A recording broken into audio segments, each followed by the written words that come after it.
민석은 학교 복도를 걸으며 다음 수업을 준비했습니다.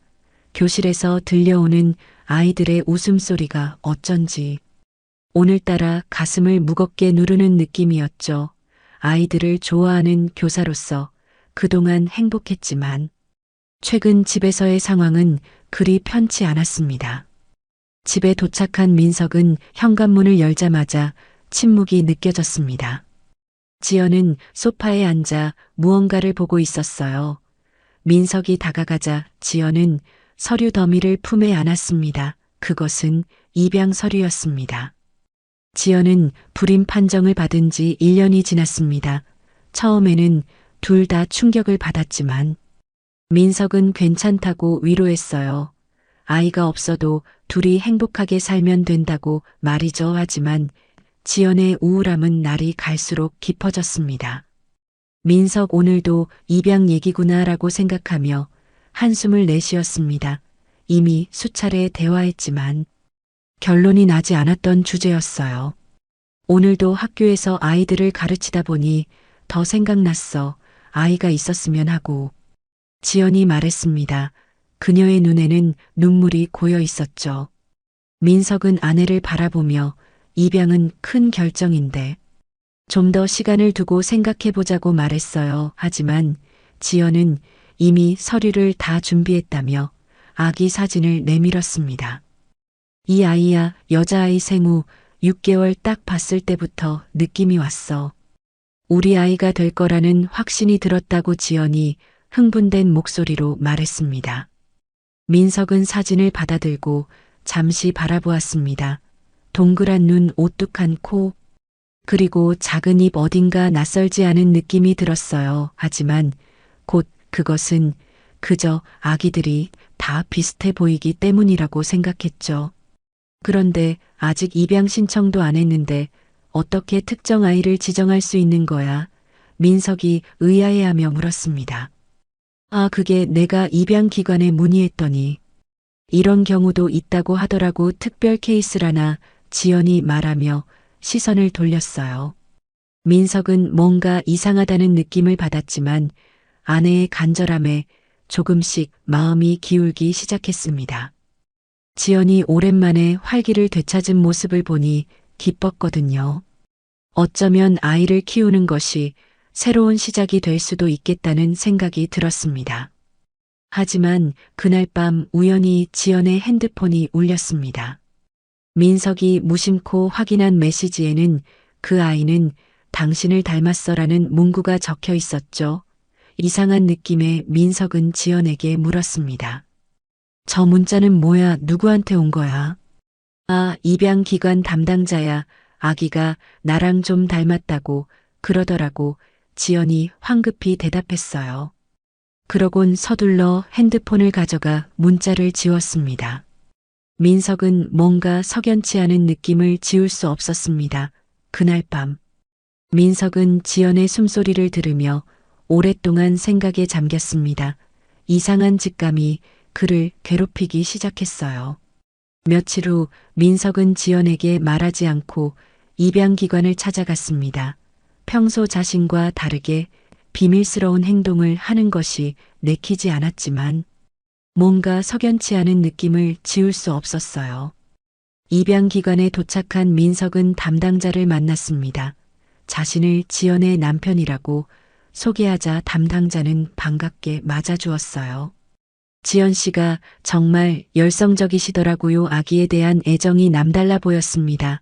담당자가 웃으며 말했어요. 민석은 조심스럽게 질문했습니다. 그런데 보통 입양은 순서대로 진행되는 것 아닌가요?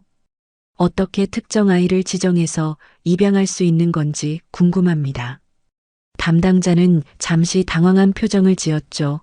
아, 그건 지연 씨가 직접 아기를 소개했고 친모는 절대 외부의 신상 공개를 원치 않는다고 하셨어요. 특별한 케이스로 진행하고 있습니다. 민석은 충격을 받았습니다. 지연이 아기를 직접 소개했다니 무슨 뜻인지 이해할 수 없었어요.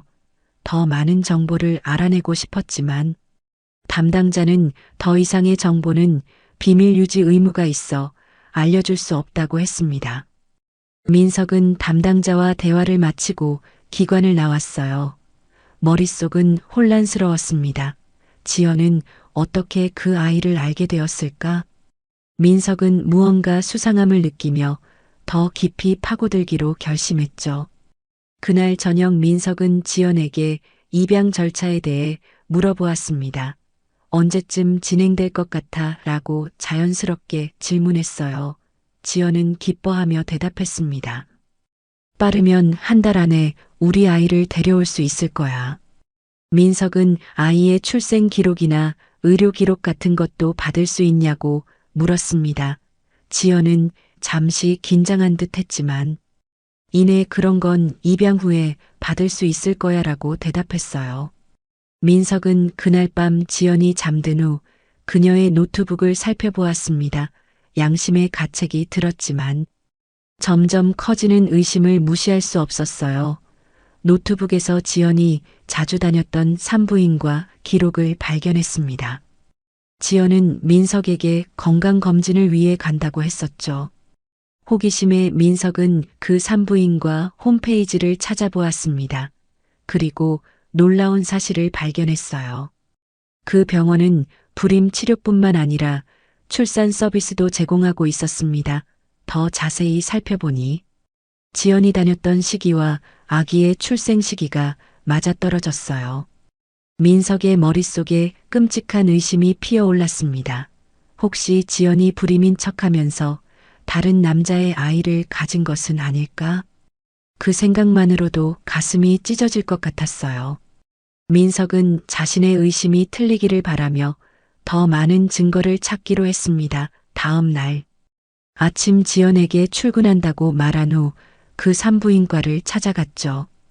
산부인과에 도착한 민석은 접수대 앞에서 망설였습니다. 어떻게 물어봐야 할지 고민되었어요. 결국 용기를 내어 접근했습니다. 저 여기 다니는 환자의 남편인데요. 아내가 이곳에서 진료받은 기록을 확인할 수 있을까요? 민석이 조심스럽게 물었습니다. 접수 직원은 환자 본인이 아니면 기록 열람이 불가능하다고 했어요. 민석은 난감한 표정을 지으며 생각했습니다. 다른 방법을 찾아야겠군. 그때 우연히 간호사 한 명이 지나가다 민석을 알아보았습니다. 혹시 지연 씨 남편 아니세요? 지연 씨가 사진을 많이 보여줬거든요.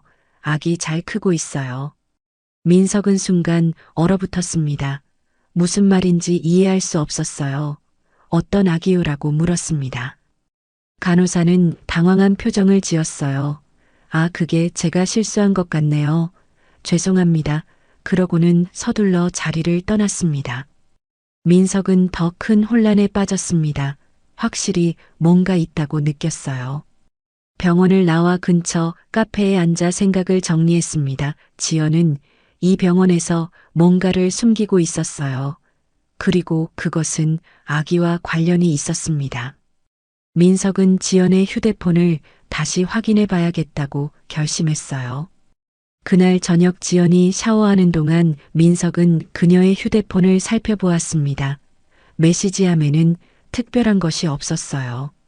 하지만 사진첩에서 지연이 삭제한 사진들을 복구해 보니 충격적인 이미지들이 나왔습니다.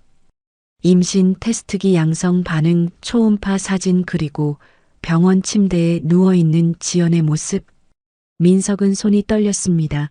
지연이 정말 임신했었다니, 그것도 자신에게 알리지 않고 말이죠. 더 충격적인 것은 지연의 이메일에서 발견한 메시지였어요. 도윤이라는 이름의 발신자가 보낸 메일이었습니다. 아이가 태어났다는 소식 듣고 정말 기뻐 나도 빨리 보고 싶어 라는 내용이었죠. 민석은 도윤이 누구인지 곰곰이 생각해 보았어요. 그리고 기억해냈습니다. 도윤은 지연의 대학 시절 선배이자 민석의 절친한 친구였어요. 몇 년 전 해외 발령으로 연락이 뜸해졌지만 가끔 연락하던 사이였습니다. 민석은 배신감으로 가슴이 찢어지는 듯 했어요. 자신의 아내와 친구가 그런 관계였다니. 그것도 아이까지 만들었다니 말이죠. 하지만 확실한 증거가 필요했습니다. 민석은 냉정하게 생각하기로 했어요. 다음 날 출근했다가 조퇴한 민석은 병원에서 직접 지연의 의료 기록을 확인할 방법을 모색했습니다. 다행히 지연의 주치의가 민석의 고등학교 후배였어요. 사정을 설명하자 의사는 난감해했지만 결국 의료 기록을 보여주었습니다. 그곳에는 분명히 기록되어 있었어요. 지연은 작년에 출산했고 아이는 여자아이였습니다. 민석은 모든 증거를 손에 쥔 채 집으로 향했습니다. 마음은 이미 찢어져 있었지만 아직 결정적인 증거가 필요했어요. 이것이 모두 오해일 가능성도 있었으니까요. 집에 도착한 민석은 평소와 다름없이 행동했습니다. 지연은 저녁을 준비하고 있었어요. 민석은 침실로 들어가 지연의 서랍을 살펴보았습니다. 그곳에서 작은 상자를 발견했어요. 열어보니 아기의 머리카락과 함께 병원 팔찌가 들어 있었습니다. 민석은 상자를 들고 거실로 나갔어요. 지연 이게 뭐지? 민석이 차분하게 물었습니다. 지연은 상자를 보고 얼굴이 창백해졌어요. 그건 그냥 기념품이야. 입양할 아이에게 줄 선물이라고 말했습니다. 정말 그래? 민석이 물었어요. 그럼 이건 설명할 수 있어. 민석은 핸드폰을 꺼내 복구한 사진들을 보여주었습니다. 지연은 말문이 막혔어요. 그녀의 눈에서 눈물이 흘러내렸습니다. 잠시 침묵이 흘렀죠. 민석 내가 설명할게. 지연이 떨리는 목소리로 말했습니다. 설명 필요 없어. 이미 다 알아. 내가 도윤과 관계를 맺고 아이를 낳았다는 것. 그리고 그 아이를 입양이라는 명목으로 데려오려 했다는 것까지 민석이 차갑게 말했어요. 지연은 무릎을 꿇고 울며 빌었습니다. 미안해. 정말 미안해. 내가 잘못했어. 하지만 이제는 진심으로 당신을 사랑해. 그 아이도 너무 사랑하게 됐어. 민석은 이미 결심한 듯 했어요. 내일 당장 유전자 검사를 받을 거야. 그 아이가 정말 내 아이인지 확인하기 위해서, 그리고 도윤이 아버지인지도.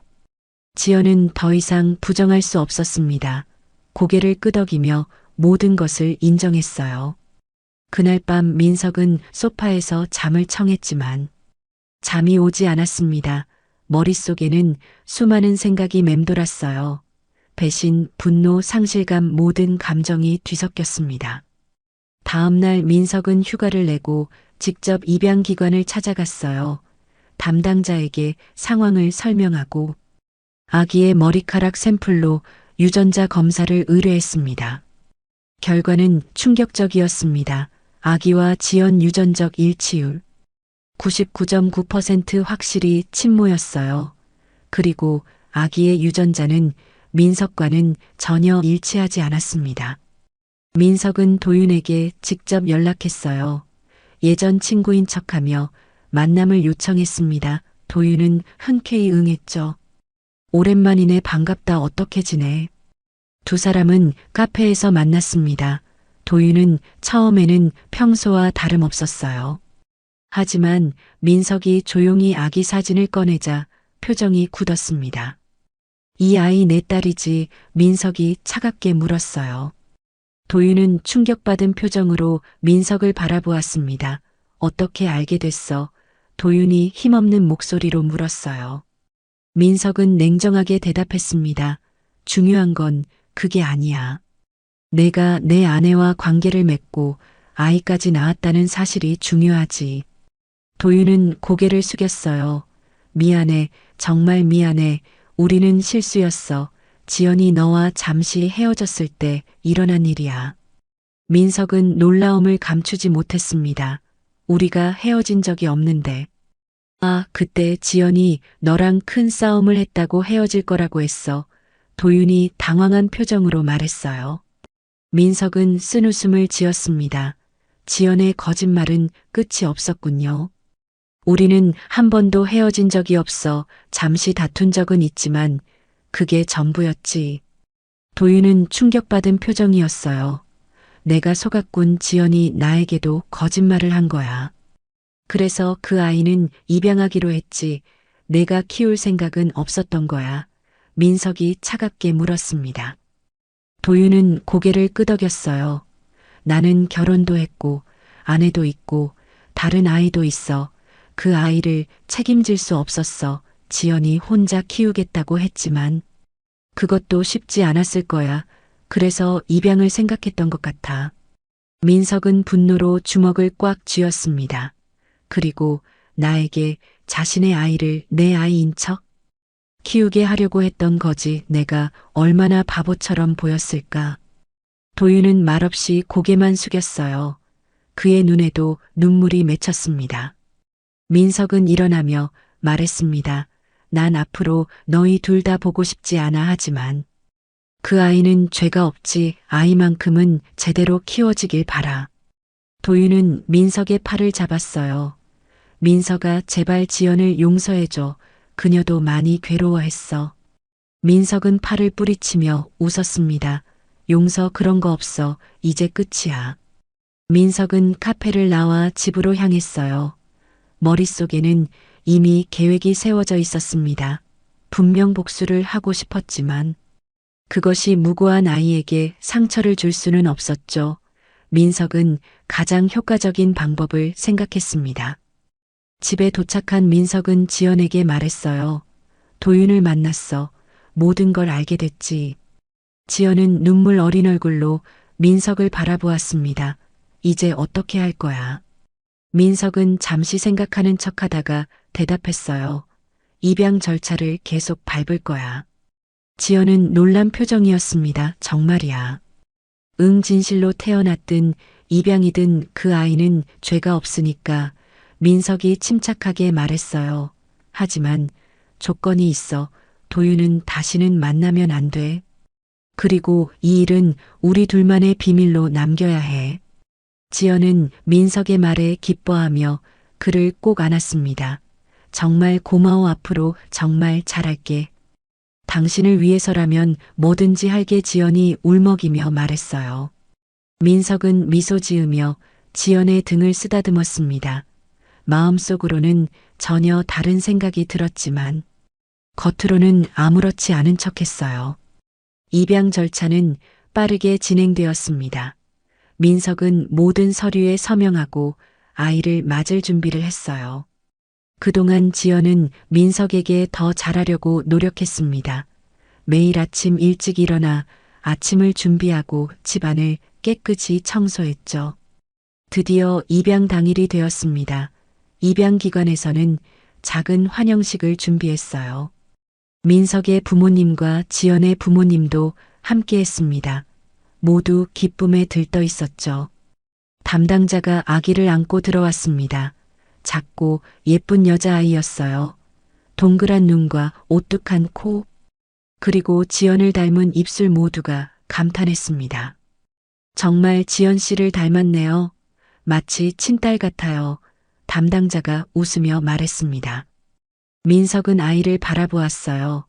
정말 예쁜 아이였습니다. 순간 마음이 흔들렸지만 이내 굳게 다짐했죠. 자신의 계획을 실행할 때였습니다. 민석은 목을 가다듬고 모두에게 말했어요. 잠시만요. 제가 할 말이 있습니다. 모두가 민석을 바라보았습니다. 민석이 감동적인 말을 할 거라 기대하는 표정이었어요. 저는 정말 솔직하게 말씀드리고 싶습니다. 이 아이는 사실 입양아가 아닙니다. 민석이 차분하게 말했어요. 방 안에 긴장감이 감돌았습니다. 모두가 혼란스러워했어요. 이 아이는 제 아내 지연이 낳은 아이입니다. 하지만 저와의 사이에서 낳은 아이가 아니죠. 지연은 저의 가장 친한 친구였던 도윤과의 불륜으로 이 아이를 낳았습니다. 그리고 저에게는 불임이라고 거짓말했죠. 입양이라는 명목으로 자신의 아이를 제 아이인 것처럼 키우게 하려고 했습니다. 민석은 담담하게 말을 이어갔어요. 지연은 그 자리에서 쓰러졌습니다. 양가 부모님들은 충격받은 표정이었어요. 저는 유전자 검사 결과를 가지고 있습니다. 민석이 서류를 꺼내 보여주었어요. 여기 보시면 아이와 지연의 유전자가 일치하는 것을 확인할 수 있습니다. 지연의 어머니가 울음을 터뜨렸습니다. 민석의 부모님은 분노한 표정이었어요. 저는 더 이상 지연과 함께할 수 없습니다. 오늘로 저희 결혼은 끝났다고 생각합니다. 하지만 이 아이는 죄가 없습니다. 지연이 제대로 키웠으면 좋겠네요. 민석은 마지막 말을 남기고 자리를 떠났습니다. 민석은 그날 밤 호텔에 머물렀습니다. 핸드폰을 꺼놓고 혼자만의 시간을 가졌어요. 마음은 여전히 아팠지만 진실을 밝힌 것에 후회는 없었습니다. 다음 날 아침 민석은 변호사를 만났어요. 이혼 절차를 시작하기 위해서였습니다. 모든 증거를 가지고 있었기에 이혼은 신속하게 진행될 것 같았어요. 핸드폰을 켜자 수많은 메시지와 부재중 전화가 쌓여 있었습니다. 대부분 지연과 양가 부모님으로부터 온 것이었어요. 민석은 아무것도 확인하지 않고 삭제했습니다. 민석의 친구 현우가 연락해 왔어요. 도윤의 소식을 전해주었습니다. 도윤의 아내가 이 사실을 알게 되어 이혼을 요구했고 도윤의 회사에서도 문제가 생겼다고 했습니다. 회사는 도덕성을 중시하는 기업이었기에 도윤에게 사직을 권고했다는 소식이었죠. 민석은 담담하게 소식을 들었어요. 복수심은 조금 풀렸지만 마음의 상처는 쉽게 아물지 않았습니다. 일주일 후 민석은 집으로 돌아왔습니다. 지연은 이미 짐을 싸서 친정으로 돌아간 상태였어요. 텅 빈 집안에서 민석은 과거에 행복했던 기억들을 떠올렸습니다. 결혼식, 신혼여행, 그리고 함께 꾸몄던 집, 모든 것이 이제는 먼 추억이 되어버렸죠. 민석의 부모님이 찾아왔어요. 아들의 상태가 걱정되었나 봅니다. 민석은 부모님을 안심시키려 노력했지만 쉽지 않았죠. 아들아, 괜찮니? 어머니가 걱정스러운 눈으로 물었습니다. 괜찮아요. 시간이 지나면 나아질 거예요. 민석이 대답했어요. 아버지는 한동안 말없이 민석을 바라보다 입을 열었습니다. 그래도 우리 아들이 진실을 밝혀낸 것은 잘한 일이야. 거짓으로 시작된 가정은 결국 무너지게 되어 있단다. 민석은 고개를 끄덕였어요. 그리고 조용히 물었습니다. 그 아이는 어떻게 됐나요? 어머니가 대답했어요. 지연이 데리고 있더구나. 도윤도 가끔 만나러 온다고 하던데. 민석은 마음이 복잡했습니다. 그 아이는 정말 죄가 없는데 복잡한 어른들의 사정에 휘말려 버렸죠. 며칠 후 지연에게서 편지가 왔어요. 긴 사과의 내용이었습니다. 잘못을 인정하고 용서를 구하는 내용과 함께 아이의 근황도 적혀 있었죠. 민석이 마음을 바꾸기를 바라는 간절함도 느껴졌습니다. 민석은 편지를 읽고 한참을 생각했어요. 하지만 답장을 보내지는 않았습니다. 아직은 아니었죠. 상처가 너무 컸습니다. 1년이 지났습니다. 민석은 새로운 도시로 이사하여 다른 학교에서 교사 생활을 시작했어요. 이혼은 몇 개월 전에 완료되었죠. 지연과는 더 이상 연락하지 않았습니다. 새로운 환경에서 민석은 조금씩 상처를 치유해 나갔어요. 학생들을 가르치며 보람을 느꼈고 새로운 친구들도 사귀었습니다. 하지만 여전히 마음 한구석에는 그날의 기억이 남아 있었죠.